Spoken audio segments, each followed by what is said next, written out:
patnubay at gabay ng magulang ay kailangan sa mga batang manonood.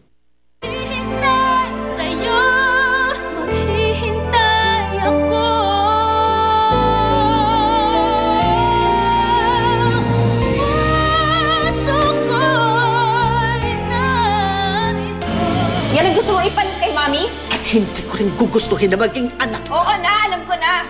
Ayaw mo ako maging anak. Kaya mo nga ako binenta, di ba? Siya ang kakambal ni Lyra. Iniisip ko lang si Vanessa. Bakit mo naman iisipin yung demonyitang babaeng yun? Mars, siya si Cara. Siya ang nawawalang kakambal ni Lyra. Kayo lang ang mami ko. Lyra, anak, ano lang? Tumawag kayo ng doktor. Anong ginawa niyo? Tumawag kayo ng doktor! Huwag mo muna sabihin kay Lyra na kapatid niya si Vanessa. Karapatan niyang malaman yun. Narinig mo naman yung sinabi ng doktor, di ba? Medyo alanganin pa ang kalagayan ni Lyra. Saka hindi natin alam kung paano niya tatanggapin yung katotohanan na magkapatid sila. Naiwan ko muna kayong dalawa.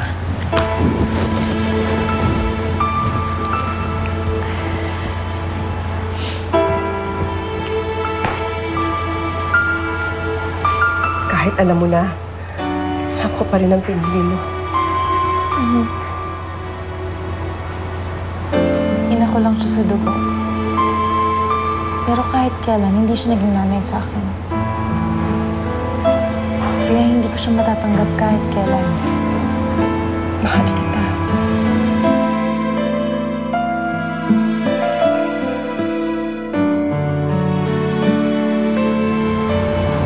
Pero paano si Zenny? Paano kung malaman niya na ikaw ang anak niya?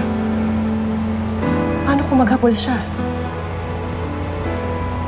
Alam niya ng anak niya ako, Mami. Tsaka masyado na siyang maraming naagaw sa inyo. Nagawa niya ng agawin si Daddy. Pati na yung puso ni Angeline. Pero ako hindi. Dahil galit na galit ako sa kanya. Tutulungan ko kayong gumantik laban kay Aling Zenny.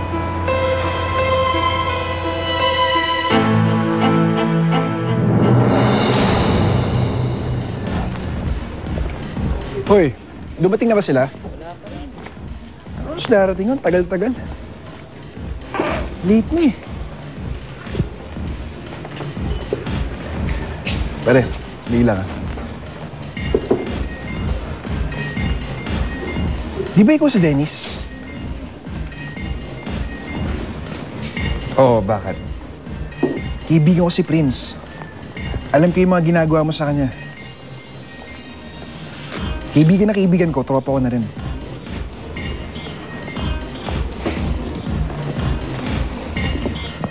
Alam mo ba, hindi ko kaibigan si Prince. Sa katunayan nga, ginagago ko yung kaibigan niya eh. Ano? Alam mo, pare, gusto ko lang malayo si Prince kay Lyra. Alam mo kung bakit? Kasi sasaktan na ng kaibigan mo si Lyra eh. Mahal ko si Lyra, okay? Ayoko siya masaktan. Ha? Tulad ng kaibigan mo, gago yun eh. Kaya magagawa na lang kami. Tama lang sa akin, ginagago ko siya. Sira ulo ka pala eh.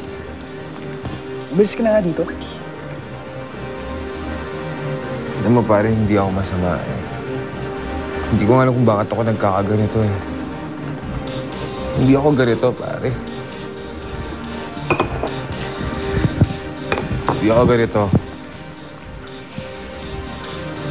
Ayoko sila. Naghanap ka nga ng kausap mo.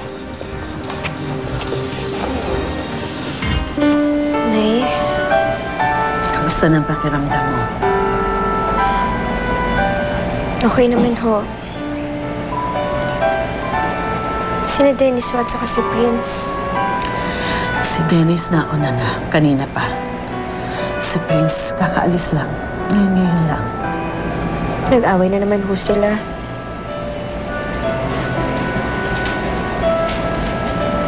Dahil sa akin. Nay, ang gulo na. Lahat kayo nagkakagulo dahil sa akin. Sina Dennis at Prince. Si Ma'am Roxanne at ikaw. Pati si Vanessa.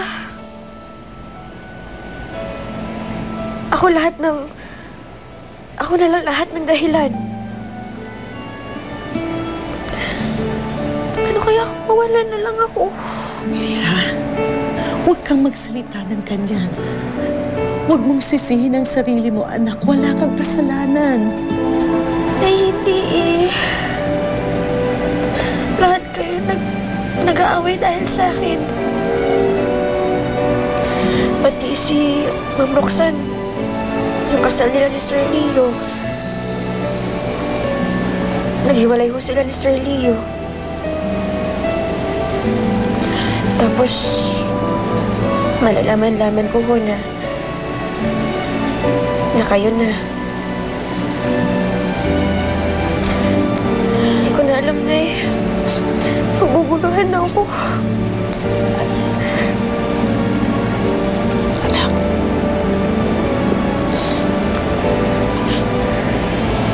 Wala kang kinalaman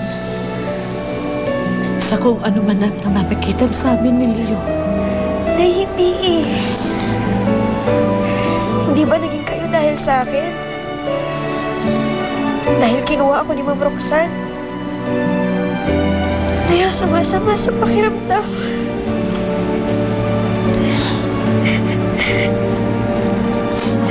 Bigat-bigat sa dibdib. Nang dahil sa akin, nagagawang gumawa ng mali yung mga tao. Ayoko na maging dahilan ng gulo na eh. Ayoko na, napapagod na ako. Sakit-sakit, ayoko na. Anak, please, huwag mong sisihin ang sarili mo. Nakikiusap ako sa'yo, huwag mong sisihin ang sarili mo. Wala kang kasalanan sa mga nangyari. Ang may kasalanan ay ang mga taong nasa paligid mo dahil mali ang mga desisyong ginagawa. Wala sa iyo ang problema, anak. Nasa kanila, nasa akin, nasa amin. Kasama ako doon, kasama ako sa may mga pagkakamali. Aaminin ko, anak. Naisip kong gamitin si Leo para makuha ka ulit. Pero sa proseso, nag-umpisang mahulog ang loob ko sa kanya. Anak, pakinggan mo ko. Tama ka. Tama ka. Mali ako. Mali ang relasyon namin ni Leo. Kaya kinausap ko siya kanina. Sinabi ko sa kanya, natigilan na namin kung ano man ang relasyon namin. Nakipag-iwalay ako sa kanya. So, okay lang. Sorry. Huwag magalit sa akin. Tinay.